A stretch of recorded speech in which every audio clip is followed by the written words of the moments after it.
สวัสดีครับเก็บพระสมเด็จตามตำรานะครับคลิปนี้จะเป็นคลิปที่วิเคราะห์นะครับในเรื่องของการพบกรุพระสมเด็จที่พบเป็นจำนวนมากพบกันหลายท่านนะครับต้องบอกว่าเรื่องนี้นะครับอันดับแรกเลยเนี่ยในมุมผมนะครับถือว่าเป็นเรื่องดีนะครับการพบเนี่ยเป็นเรื่องดีแน่นอนนะครับเพราะว่าเจตนารมณ์ของสมเด็จพระจารย์โตพรหมรังสีเนี่ยนะครับท่านตั้งใจที่จะสืบทอดอายุพระพุทธศาสนาเพราะฉะนั้นเนี่ยพระสมเด็จแต่ละองค์ที่สร้างมานะครับก็เชื่อว่าเวลาผู้ที่ศรัทธาในพระพุทธศาสนานะครับได้ไปก็จะเกิดการประพฤติปฏิบัติดีปฏิบัติตามหลักธรรมคำสั่งสอนของพระสัมมาสัมพุทธเจ้านะครับส่วนตัวผมก็เชื่อแบบนั้นครับอย่างน้อยสุดเนี่ยท่านมีพระเนี่ยอยู่กับตัวเหมือนมีพระประธานห้อยอยู่กับตัวเราเลยเนี่ยนะครับเชื่อว่าการจะทำอะไรก็ตามเนี่ยเราก็จะเกิดสิ่งที่เรียกว่าฮิริโอตัปปะนะครับคือละอายชั่วกลัวบาปนะครับโอกาสที่จะพลาดไปทำในสิ่งไม่ดีมันก็จะมีสติใช่ไหมเข้ามายังคิดเฮ้ยเราห้อยพระอยู่นะเราจะทำเรื่องนี้ดีไหมเห็นไหมมันเกิดเขาเรียกว่าเกิดการยังคิดนะครับสติสัมปชัญญะเนี่ยนะครับความรู้สึกตัวทั่วพร้อมรู้จิตของเราก่อนที่เราจะกระทำอะไรที่ไม่ดีเนี่ยอันนี้มันยากนะครับไม่ใช่ว่าผมพูดนี่ว่าจะทำได้ครับไม่ได้ว่าจะเรื่องทำง่ายๆนะครับเป็นหัวใจเลยแหละนะครับซึ่งต้องบอกว่า2ตัวนี้เนี่ยการที่เราห้อยพระเนี่ยนะครับก็เป็นส่วนหนึ่งที่ทำให้เราเกิดสตินะครับรู้จะทำอะไรยังคิดแม้ว่าจะไม่ได้ทั้งหมดแต่ผมเชื่อว่าดีกว่าไม่มีเลยอันนี้คือเรียกว่าเป็นพุทธคุณจริงๆนะครับที่แท้จริงนะที่ทำให้เราระลึกถึงเขาเรียกว่าเป็นพุทธานุสติคราวนี้พอมาถึงจุดนี้ปุ๊บเนี่ยมันก็จะมีคำถามว่าตกลงพระสมเด็จมีเยอะขนาดนั้นเลยเหรอมันก็ต้องมาคุยนะครับว่าเราก็ต้องไล่เรื่องราวในคลิปนี้เดี๋ยวผมจะอธิบายเรื่องราวนะครับ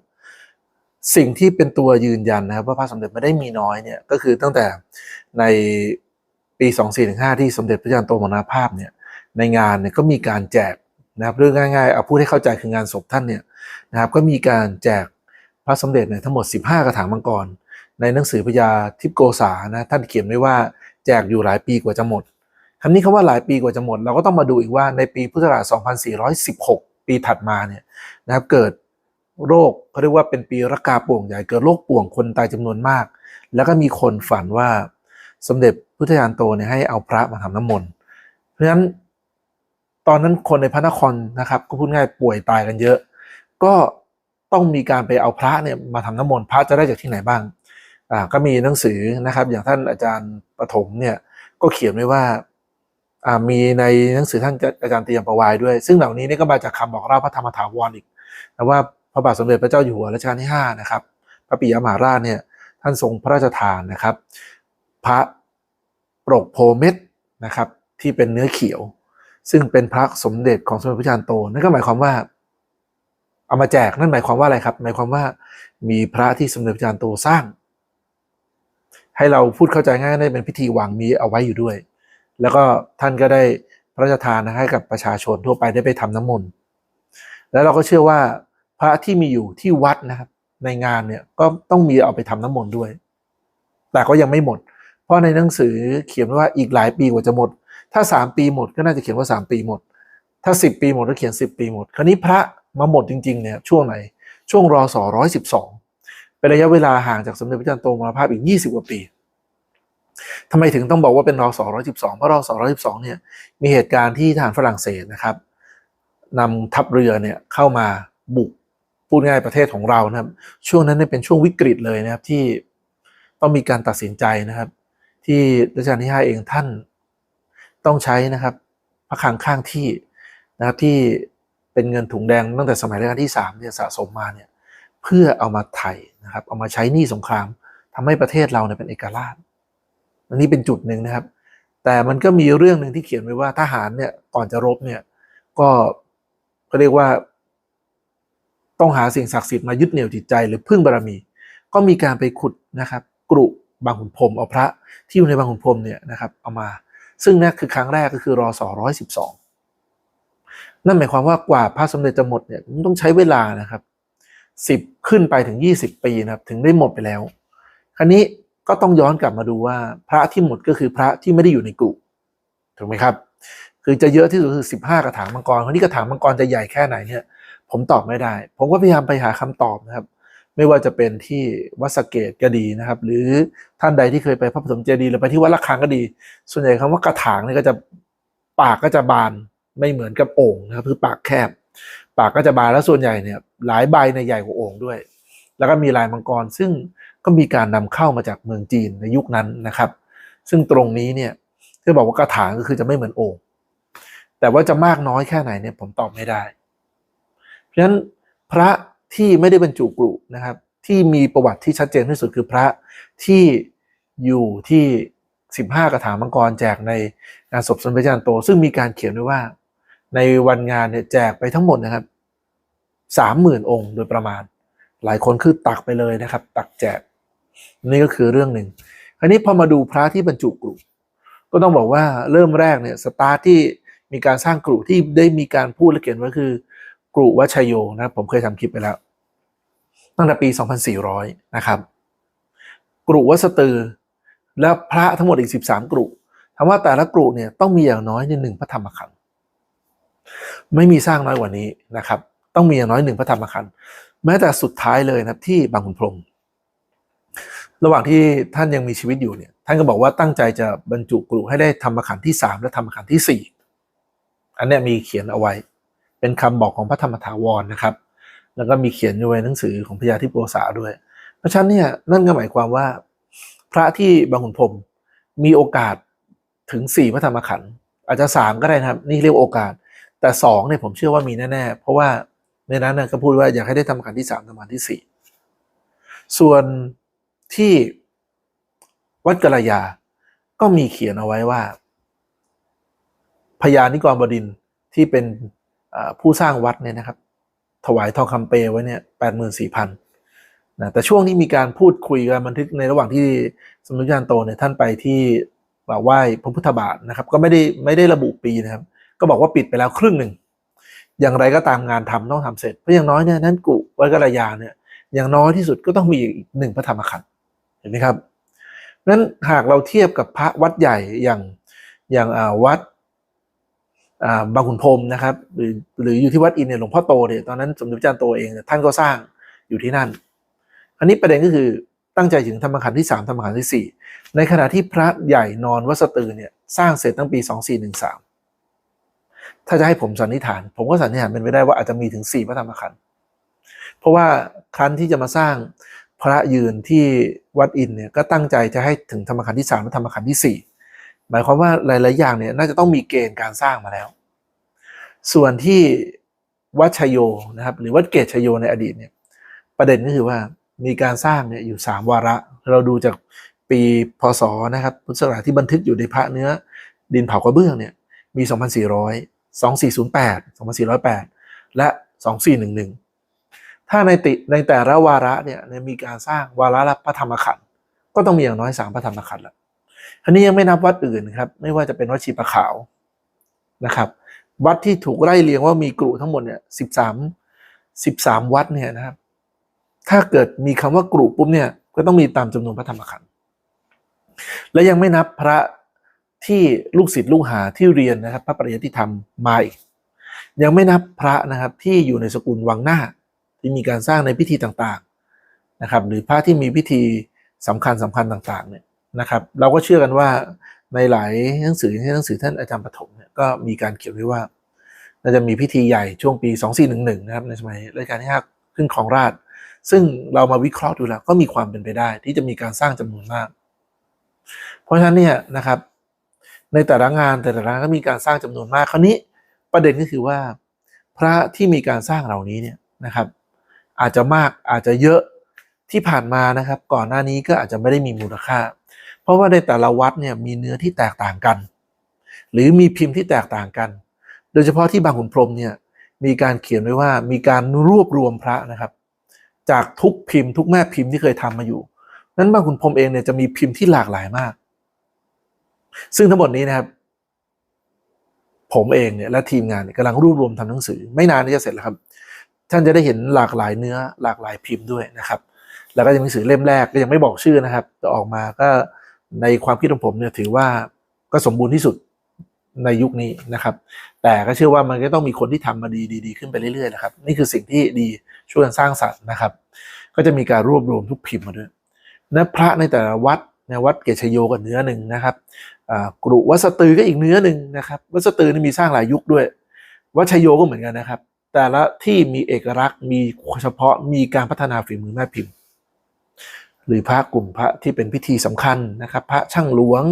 สร้างนะครับนี่มีหมดคราวนี้เราไม่ทราบได้ครับว่ามาจากไหนคำถามคือมีการเปิดเผยมาเยอะคราวนี้มันจะมี2แบบแล้วแบบหนึ่งคือพระเก่าจริงกับแบบนึงอาจจะเป็นโรงงานถามว่าเราดูรูปเนี่ยเราไปฟันธงได้เลยไหมนะครับมันก็ไม่เป็นธรรมเห็นรูปปุ๊บเฮ้ยนี่ใช่นี่ไม่ใช่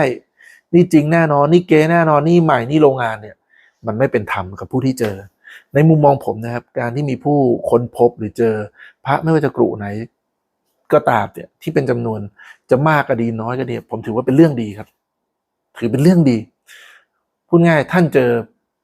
พระดีอยู่แล้วครับเป็นเรื่องที่ดีอยู่แล้วนะครับเป็นตัวแทนพระสัมมาสัมพุทธเจ้านะครับเป็นเรื่องดีครับคราวนี้ประเด็นคือว่าตั้งแต่เราเปิดแลบมาเนี่ยนะครับต้องบอกว่ามีหลายท่านที่เข้ามาใช้บริการผมจะบอกว่าหลายท่านเนี่ยก็มีพระเป็นหีบแต่เขาไม่ได้เปิดตัวนะครับแล้วเข้ามาที่ AD Scan เนี่ยแล้วก็เอามาเช่าชั่วโมงตรวจอยู่เยอะมากแต่ก็ตรวจไปแล้วก็ทุกคนมาหลายคนก็แฮปปี้กลับไปนะครับอันนี้คือสิ่งที่เราเปิดมาเพื่ออะไรเพื่อที่จะให้ความเป็นธรรมกับพระทุกองค์บางทีเราดูรูปครับผมบอกก็เลยบางทีท่านดูรูปในคลิปที่ผมทำเนี่ยบางท่านบอกเฮ้ยเนี่ยไม่ใช่นี่ใช่เคยเห็นที่นู่นที่นี่เราจะรู้ได้ยังไงครับเราแค่เห็นในรูปเนี่ยมิติของภาพแม้แต่ภาพพระที่ถ่ายหนังสือถ้าใครไม่เคยทำหนังสือพระเนี่ยจะไม่รู้เลยนะครับว่าภาพที่ออกมากับภาพองค์จริงนี่ต่างกันเยอะนะครับต่างกันเยอะถ้าทำเราจะรู้ครับว่ามันต่างกันตรงไหนสีของภาพมิติของภาพอีกนะครับให้ไปดูครับและขนาดเวลาดูหนังสือพระที่ใหญ่กับของจริงที่เล็กเนี่ยก็ให้ความแตกต่างอีกเพราะฉะนั้นเนี่ยการดูเผลอๆเนี่ยโดยที่ไม่ได้สัมผัสไม่ได้มาส่องกล้องไม่ได้จับเนี่ยมันบอกไม่ได้ว่าจริงเหมือนกันหรือต่างกันกับความรู้หรือประสบการณ์ที่เราเคยมีเพราะฉะนั้นสิ่งที่สำคัญที่สุดที่จะให้ความเป็นธรรมกับพระและก่อให้เกิดการเรียนรู้ด้วยเนี่ยคือการที่มาใช้อุปกรณ์ต่างๆศึกษานะครับซึ่งเราก็เปิดกว้างนะครับทุกวันนี้แค่เช่าชั่วโมงใช้และมีหลายท่านนะครับที่มีพระเป็นหีบผมใช้คำนี้เลยแล้วมาที่ AD Scan แล้วก็แบ่งมาตรวจบ้างค่อยทยอยมาบ้างไม่ใช่น้อยครับเพราะฉะนั้นไม่ต้องตื่นเต้นนะครับคนที่มีพระที่เป็นหีบจำนวนมากมีอีกเยอะแต่ว่าจะใช่จะทันหรือไม่นั้นเนี่ยผมไปการันตีไปฟันธงจากการมองด้วยผ่านคลิปผ่านอะไรไม่ได้ครับสุดท้ายมันก็ต้องมาตรวจอันนี้การมาตรวจก็แล้วแต่ว่าท่านเนี่ยจะเชื่อถือในมาตรฐานที่เราทำหรือเปล่าแค่นั้นเองครับถ้าเชื่อถือก็มาถ้าอยากพิสูจน์ก็มาลองดูไม่ว่าจะใช้กล้องกำลังสูงนะครับแม่เหล็กแรงสูงนะครับใช้เอ็กซเรย์ฟูลเรสเซนต์ใช้ความถ่วงเฉพาะในการวัดนี่ก็คือเป็นทุกมิติพยายามโคเวอร์ที่สุดให้ครอบคลุมที่สุดนะครับของทุกองค์ประกอบในสิ่งที่เราสร้างมาตรฐานแล้วก็ทำมาตรงนี้นะครับอย่างที่ผมพูดเสมอว่าขอให้ท่านกลับไปดูพระของคุณปู่คุณย่าคุณตาคุณยายที่บ้านนะครับที่มีบางคนมีเป็นหีบบางคนไปเจอคนยกให้บางคนไปเจอคนเขาเรียกว่าแบ่งปันในราคาที่ถูกนะครับเพราะอะไรเพราะว่าก่อนหน้านี้เขาอาจจะเคยสุ่มบางองค์ออกไปแล้วอาจจะมีคนตีว่าเก๊บ้างก็ต้องบอกว่าคำว่าเก๊เนี่ยมันมีหลายมิติเก๊เพราะว่าเก๊จริงๆใหม่จริงๆสร้างอะไรหรือเก๊เพราะว่าคนที่บอกว่าเก๊เนี่ยไม่รู้หรือไม่เคยเจอนะครับมันก็มีหลายมุมบางทีพอไม่เคยเจอแบบนี้พอตีว่าเก๊คนนั้นเขาจะมีเป็นหีบเฮ้ยเก๊เหรอเนี่ยนี่เราเก๊เหรอเนี่ยเขาก็อาจจะเหมารวมเอาไปหาที่ปล่อยระบายในราคาถูกมันก็กลายเป็นว่าของที่ดีที่แท้แต่เป็นอีกเนื้อหนึ่งอีกพิมพ์หนึ่ง ถูกเอาไปวางในแหล่งที่ขายของปลอมสมมุตินะครับวันดีคืนดีมีคนไปซื้อพระชุดนี้มาก็อาจจะเอามาใช้เอามาใส่เอามาแต่งเอามาถูเพิ่มเพื่อต้องการปรับสภาพเนื้อให้เป็นอีกแบบหนึ่งแต่คนที่เอาไปทำเขาอาจจะไม่รู้ว่าพระชุดเนี้ยเดิมก็เป็นพระที่แท้แหละมีองค์ประกอบอะไรที่ได้แต่ก็ตีความว่าเนี่ยเป็นเก๋ดีนะครับเก๋สวยแล้วเอามาแต่งเพิ่มหน่อยให้ดูเหมือนแท้แล้วก็ไปบอกคนอื่นว่าแท้มีคนซื้อไปตัวเองที่มาทำคือเนี่ยเอาเก๋มาทำเป็นแท้จริงๆเราจะเป็นแท้มาก่อนก็ได้เพราะทั้งหมดนี้ครับมันจะยุติได้ถ้าเรามีกระบวนการที่เป็นมาตรฐานเอาว่ากันที่อุปกรณ์เครื่องมือตรวจเลยนะครับวัดกันไปเลยถ้าครบทุกองค์ประกอบก็สบายใจนะครับก็เรามีเกณฑ์ของเรานะครับ มาตรฐาน PSDA เนี่ยท่านจะเชื่อหรือไม่ก็แล้วแต่ท่านแต่หน้าที่ของผมเองเนี่ยผมก็จะขยายมาตรฐานเนี่ยนะครับไปทั่วโลกและเดี๋ยวคลิปถัดไปนะครับจะเป็นคลิปในช่วงที่ผมเคยไปสิงคโปร์มานะครับที่ทุกท่านติดตามมาเดี๋ยวท่านก็ได้เห็นว่าช่วงที่ไปเนี่ยเรามีอะไรบ้างนะครับก็จะเอามานำเสนอให้ทุกท่านดูว่าช่วงเวลาที่ไปสิงคโปร์เนี่ยมีการไปพูดคุยเรื่องอะไรบ้างนะครับก็จะเอามาให้ดูนะครับแล้วก็จะไม่ใช่แค่นี้ครับก็จะไปทุกที่ครับแต่ว่า